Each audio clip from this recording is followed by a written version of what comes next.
I will never forget the day Cooper walked into my counseling office. He was the picture of competence, intelligence, success. He was one of the most physically fit individuals I had ever seen in real life, and his imposing stature was accentuated with a fine-looking, incredibly expensive Italian suit. He was dripping with so much jewelry that he could set off a metal detector anywhere within 50 feet. So Cooper was the executive vice president of a large company, and this was a position he had attained by the ripe old age of 29. He had a great job, a handsome face, and an engaging personality. As I sat with Cooper during my initial interview, I just couldn't help but think to myself, here is a guy that has it all. Why in the world is he here for counseling? As it turned out, Cooper did have it all, but it still wasn't good enough. He was extremely stressed out by everything, from his job to his relationship with his wife to his vexing golf swing. In every area of his life, Cooper was stressed, and his stress was starting to take its toll physically, emotionally, and spiritually. During his initial counseling sessions, I asked Cooper to complete basic stress exercises. He ended up completing stress logs and eventually became more aware of his thoughts and his feelings when he was in stressful situations.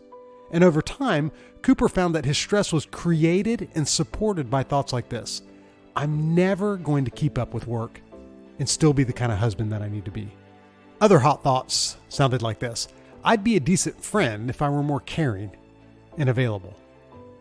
Or, there's no way I'm ever going to amount to anything professionally. Now, this was the executive vice president who was telling himself, there's no way I'm ever going to amount to anything professionally.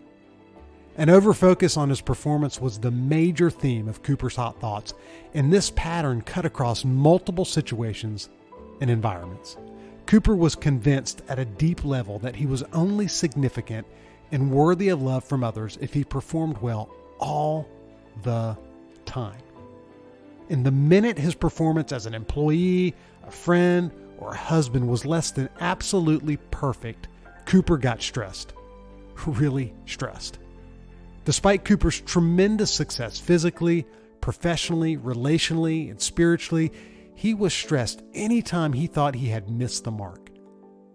Cooper, of all the folks I've ever seen in my clinical office, had a performance-based core belief.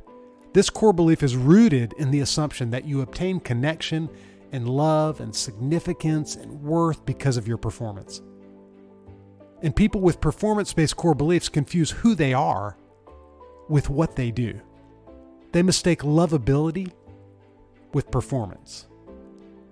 Here's some examples of the kinds of thoughts that undergird the performance-based core belief. If I'm competent all the time, people will respect me. Love must be earned with unusual accomplishments.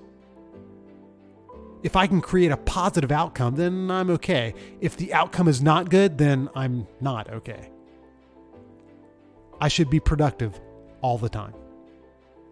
If I look and sound intelligent, then I'll be respected and loved. And then finally, perfection is the only acceptable standard. Whether it's at work or in relationships or with things like body image or nutrition, perfectionists and people with performance-based core beliefs expect everything to be just right. Now, the performance-based core belief can be expressed in a person's life in a number of different ways. However, whenever someone with a performance-based core belief is convinced that he's not performed well or she's not performed well, they will experience some form of stress. So here's the question you can start to consider for yourself. Have any patterns surfaced surrounding performance in your life? If you want to get to the bottom of this, ask yourself these questions. Do your hot thoughts consistently focus on pressure to do more at work or at home? Do you buzz around like a chicken with your head cut off 24/7 at your house so that everything can feel just right or tidy? Do you find yourself stressing about whether or not you look stupid or you've done something quote unquote right? If you struggle with these kinds of things, you probably have a performance-based core belief. Now, as in the case with all core beliefs, performance-based core beliefs are created when we have formative or significant experiences with others earlier in life. People with performance-based core beliefs will often have positive memories about their life that center around achievement, unusual success. Then they'll have negative memories that are focused on inadequacy or the pressure to do more. So think about your early life with your family of origin, the family you grew up in. Think about high school or college. Think about your first serious romantic relationship or your first job. Did you have those nagging feelings that you always had to do just a little bit more? Did you always feel that pressure to be perfect, to have things just right? If so, you probably experience some sort of stress today that is directly rooted in a performance-based core belief. There are other core beliefs that have been directly linked to stress, and we cover those in detail in other videos. But for now, your job is to attempt to gain some insight into how perfectionism and a performance-based core belief might be driving your negative thoughts in the moment. And as you work on developing insight, just know that the more you understand your core beliefs and how they drive your hot thoughts, the more power you'll have over your stress.